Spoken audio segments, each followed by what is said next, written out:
السلام علیکم ناظرین، پروگرام ویژن پر راجہ عاطف ذوالفقار کے ساتھ آپ کی خدمت میں حاضر۔ ناظرین، آج شام عمران خان پر جو قاتلانہ حملہ ہوا ہے اس کے نتیجے میں کیا ملک پر مارشل لاء کے سائے منڈلانے لگے ہیں، اس پر آج کے پروگرام میں بات کریں گے۔ اور ہم آپ کو بڑا ایکسکلوزیولی یہ بتائیں گے کہ جو عمران خان پر حملے کے لیے گن استعمال ہوئی ہے، کیا یہ وہی گن ہے جو کہ ویڈیو میں دکھائی دے رہی ہے، یا کہ یہ کوئی اور گن ہے جسے برسٹ فائر کیا گیا ہے۔ یہ کون سی گن کیا کر سکتی ہے اور اس کے کیا نتائج نکلتے ہیں، یہ بہت ایکسکلوزیو ڈیٹیل آپ کے ساتھ شیئر کریں گے۔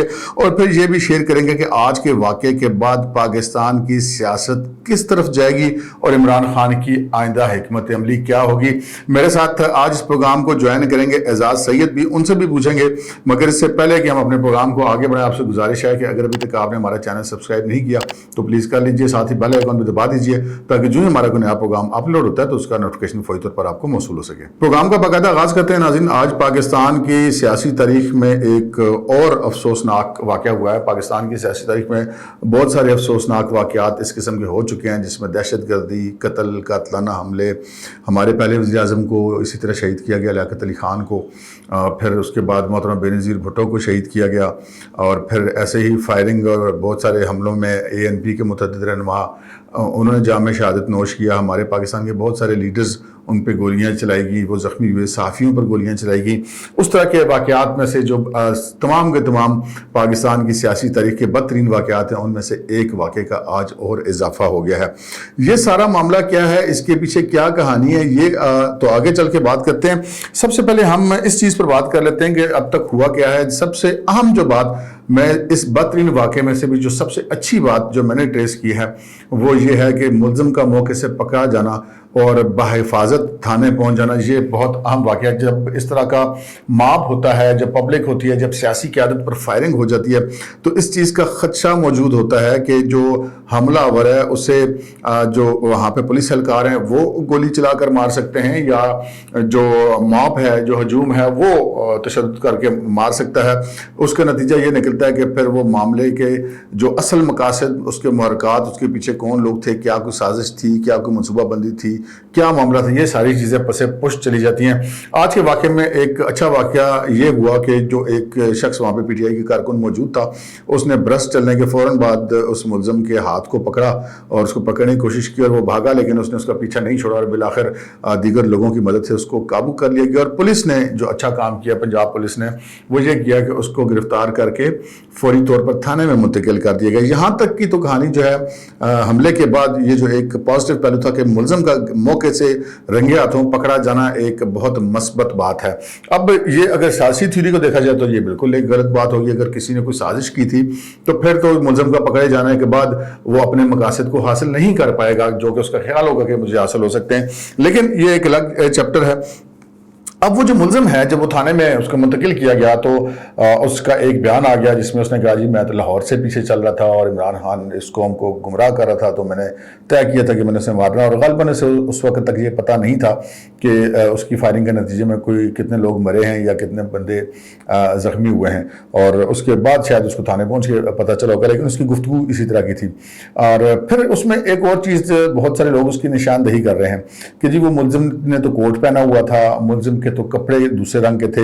تو یہاں پہ ایک امکان یہ بھی ہو سکتا ہے کہ جب اس طرح کے ماب کے بیچ میں بندہ آ جاتا ہے تو اس کے کپڑے وپڑے پھٹ جایا کرتے ہیں، کوٹ ہو سکتا ہے مختلف ٹکڑوں میں بدل گیا ہو، مختلف اس کے کپڑے پھٹ گئے ہوں، اور وہ پنجابی میں کہتے ہیں لیرو لیر ہو جاتے ہیں۔ تو جب پولیس نے اس کو تھانے میں منتقل کیا گیا تو یہ امکان بھی ہو سکتا ہے کہ پولیس نے اس کو وہاں پہ موجود کسی کانسٹیبل کے یا کسی پولیس اہلکار کے کپڑے پہننے کے لیے دے دی ہوں، کیونکہ بالکل وہ نیم مرنا بھی ہو سکتا ہے ملزم جب اس طرح کی جگہ سے وہ پکڑا جائے۔ ایک تو اس معاملے کا یہ پہلو ہے۔ دوسری بات یہ ہے کہ اس کی جو ابتدائی بیان کی ویڈیو ہے وہ پولیس کی نے بنائی، اور پھر آبویسلی یقیناً اس میں پولیس کی مدد سے وہ وائرل بھی ہوگی۔ پولیس میں اس کا ویڈیو فوری طور پر بنایا جانا بالکل ایک درست قدم تھا، لیکن اس کو وائرل اس طرح کیا جانا ایک درست قدم نہیں تھا، کیونکہ تفتیش جب تک کسی ٹھوس نتیجے پر نہیں پہنچتی اس وقت تک ایسی کوئی چیز پبلک نہیں ہونی چاہیے تھی۔ وزیر اعلیٰ پنجاب چودھری پرویز الہی نے اس واقعے کا نوٹس لیا اور انہوں نے وہ جو تھانے کا عملہ ہے اس کو معطل کر دیا، اور ان کے موبائل فون بھی ان سے لے لیے گئے تاکہ مزید کوئی ایسی چیز نہ نکل سکے، لیکن والا جو چیز نکلنی تھی وہ نکل گئی۔ اب یہاں پہ کچھ چیزیں آتی ہیں واقعے کی ذمہ داری۔ اب ایک بات تو فیکٹ ہے کہ صوبوں میں جو امن و امان کی تمام تر ذمہ داری ہوتی ہے وہ صوبائی حکومت کے پاس ہوتی ہے.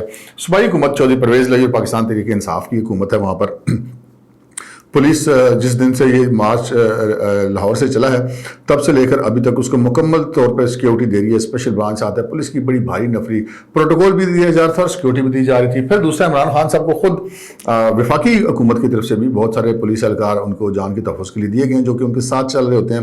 پھر اوبیسلی ایک کنٹینر ہے جس کے اوپر بہت سارے سابق وزراء موجود ہیں, بہت سارے صوبائی وزراء موجود ہیں, ایم این ایز اور ایم پی ایز ہیں, پارلیمنٹیرینز ہیں.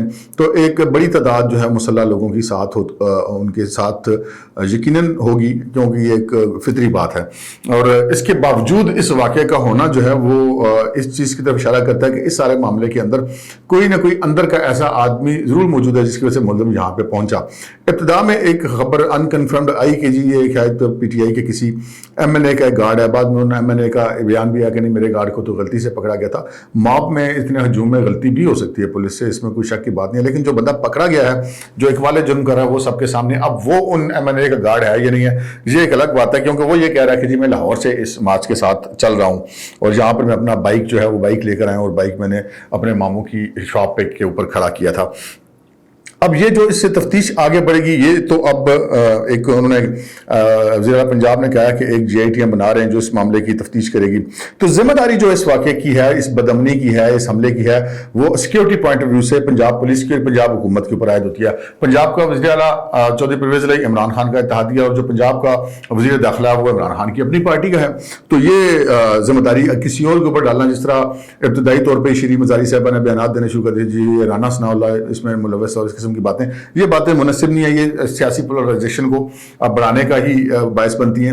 جب تک کہ کوئی چیز سامنے نہ آ جائے, اگر کوئی چیز سامنے آتی ہے, کوئی ثبوت سامنے آتے ہیں تو یقیناً اس میں کوئی بھی ملوث ہو اس کو سزا ملنی چاہیے, اور اگر اس میں کوئی کسی قسم کے ڈرامے بازی یا کوئی غلط الزام بازی ہو تو وہ بھی نہیں ہونی چاہیے.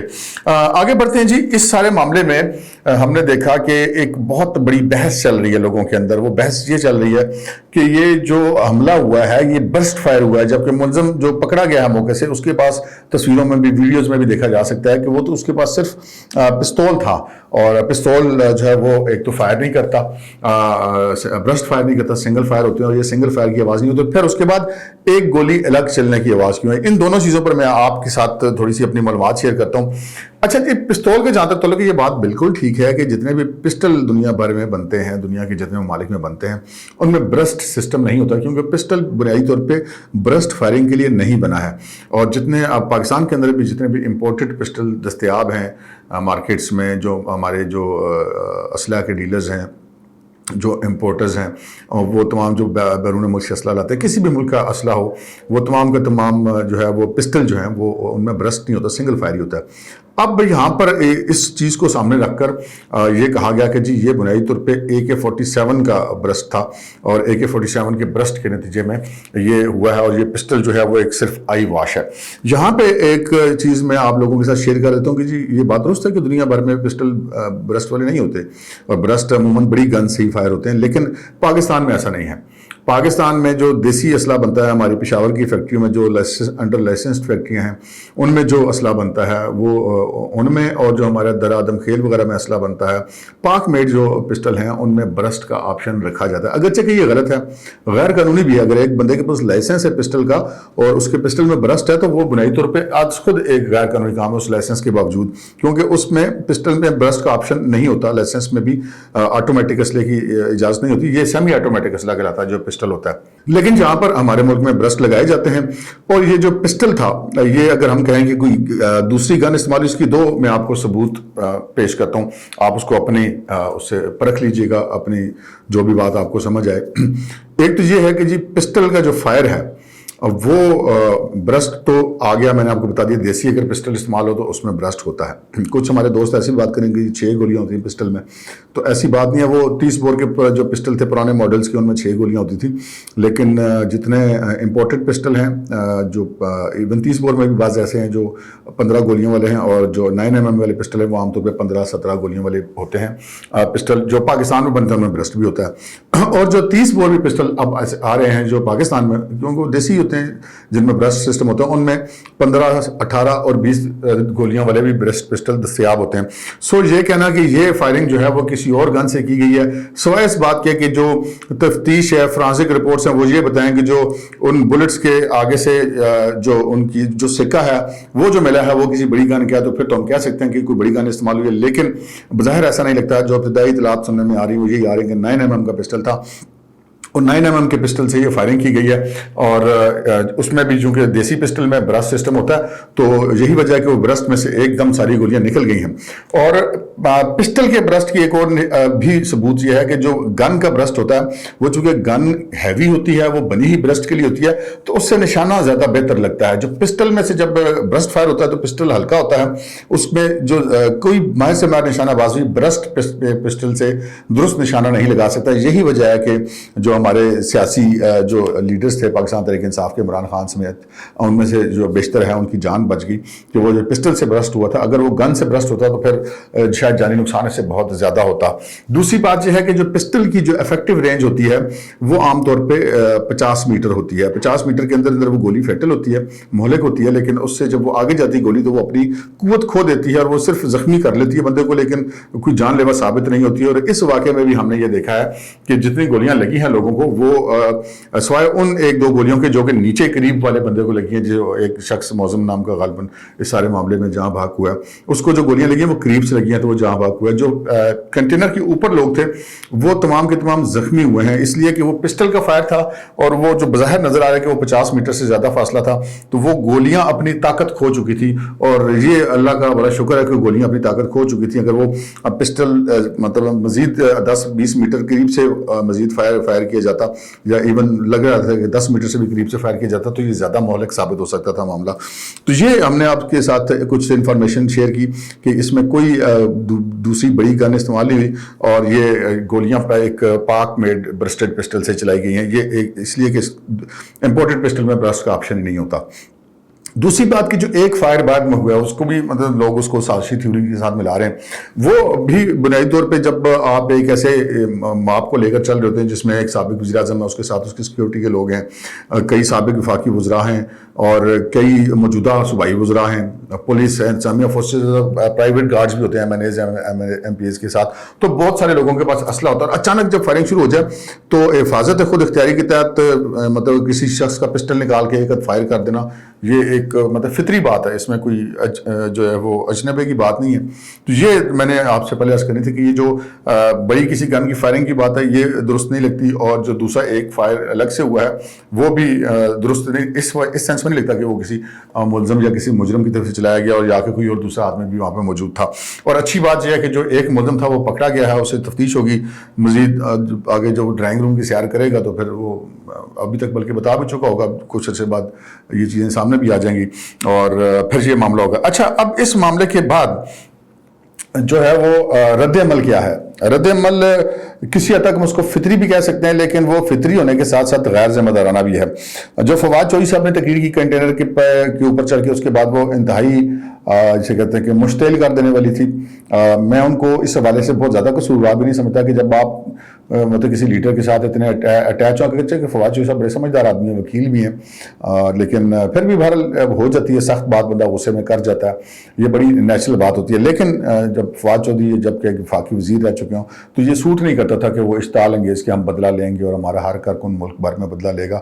تو یہ پھر آپ اسی طرف ملک کو لے جانے کی کوشش کریں جو کہ بڑے عرصے سے کہہ رہے ہیں کہ جی ملک میں جو نہیں وہ سری لنکا بن جائے گا اور خانہ جنگی شروع ہو جائے گی. تو یہ بات مناسب نہیں ہے. ہماری بھی خواہش ہوگی کہ اس معاملے کو ٹھنڈے دماغ سے اس کے اوپر کام کیا جائے. پھر دوسری جو ایک اہم ترین ریئیکشن سامنے آیا، وہ ریئیکشن سامنے آیا عمران خان صاحب کا. عمران خان صاحب نے خود تو میڈیا سے بات نہیں کی، وہ ہاسپٹل میں ہے، لیکن اسد عمر نے اور میاں اسلم اقبال جو کہ سینئر صوبائی وزیر ہیں بلکہ ڈیفیکٹو چیف منسٹر ہی ہیں پنجاب کے، ان دونوں نے ایک ویڈیو بیان جاری کیا جس میں انہوں نے پرائم منسٹر آف پاکستان اور رانا ثناء اللہ وزیر داخلہ اور ایک اعلیٰ فوجی افسر کے اوپر جو ہے اس سارے معاملے کا الزام عائد کیا، جو کہ عمران خان جیسے بندہ جو ایک سابق وزیر اعظم کے عہدے پر رہ چکا ہو، یہ مناسب نہیں لگتا تھا کہ کسی انکوائری کے بغیر، کسی تفتیش کے بغیر کوئی الزام کسی کے اوپر لگا دیا جائے. یہ بالکل مناسب بات نہیں تھی. اور پیمرا نے اب سے کچھ دیر قبل وہ جو ویڈیو بیان ہے اسد عمر صاحب کا اور میاں اسلم اقبال کا، وہ چلانے اور نشر کرنے پہ پابندی بھی لگا دی. ہم بھی آپ کو اس کا کلپ دکھائیں گے ضرور، لیکن اس کی آڈیو ہم بند کریں گے کیونکہ وہ نشر کرنے پر پابندی ہے. تو یہ ایک معاملہ ہے جو ریئیکشن جو ہے وہ آ رہا ہے. یہ ریئیکشن اب غلط سمت بھی جا رہا ہے. پشاور میں کور کمانڈر ہاؤس کے اوپر جو ہے وہ پتھراؤ کیا گیا ہے، لوگوں نے وہاں پہ احتجاج کیے جا کر. پھر رانا ثناء اللہ صاحب کے فیصل آباد میں ڈیرے کے اوپر پتھراؤ کیا گیا ہے، احتجاج کیا گیا ہے، جو کہ بالکل بھی مناسب بات نہیں ہے. اس طرح اگر اپنے سیاسی مخالفین کو اگر آپ اس طرح کریں گے اور اپنے کارکنوں کو اس چیز کی حوصلہ افزائی کریں گے تو ملک جو ہے وہ خانہ جنگی کی طرف جائے گا. اور خانہ جنگی کسی بھی ملک کے لیے کسی بھی صورت میں، اسپیشلی ایک نیوکلیر اسٹیٹ جو کہ 22 کروڑ لوگوں کا ملک ہے، وہ ٹھیک نہیں ہے.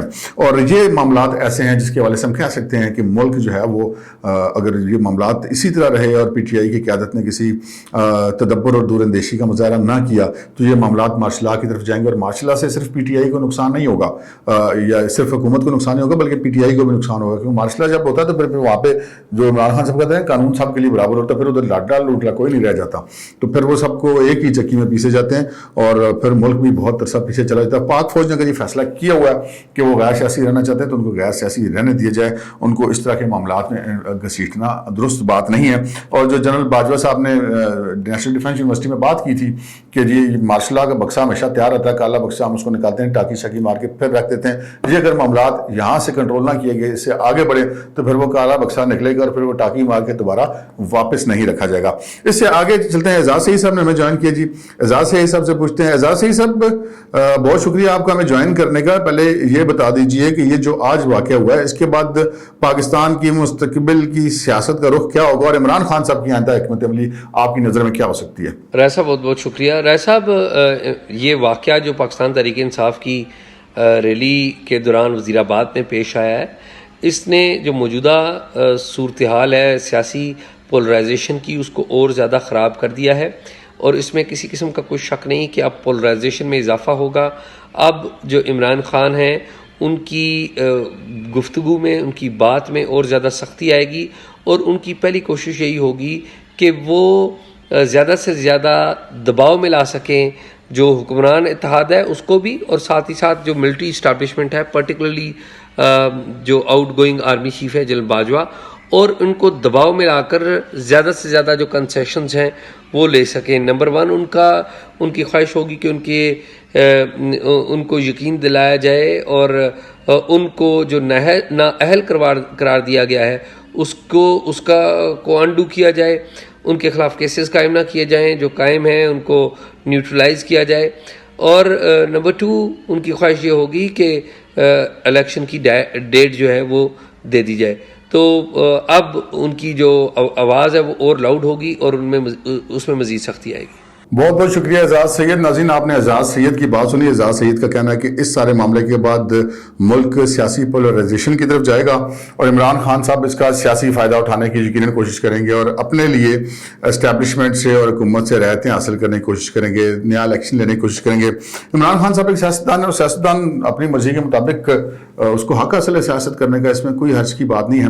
لیکن ایک جو ہے وہ چیز ہمیشہ مد نظر رکھنی چاہیے کہ سب سے پہلے پاکستان ہے ہمارے لیے، اور کوئی بھی ایسا کام کسی بھی سیاستدان کو نہیں کرنا چاہیے کہ جس سے پاکستان کی وحدت کو، اس کی سالمیت کو اور اس کے پبلک کو نقصان پہنچے. عمران خان صاحب کو یہاں پر ایک سنجیدہ سیاستدان ہونے کا ثبوت دینا ہوگا.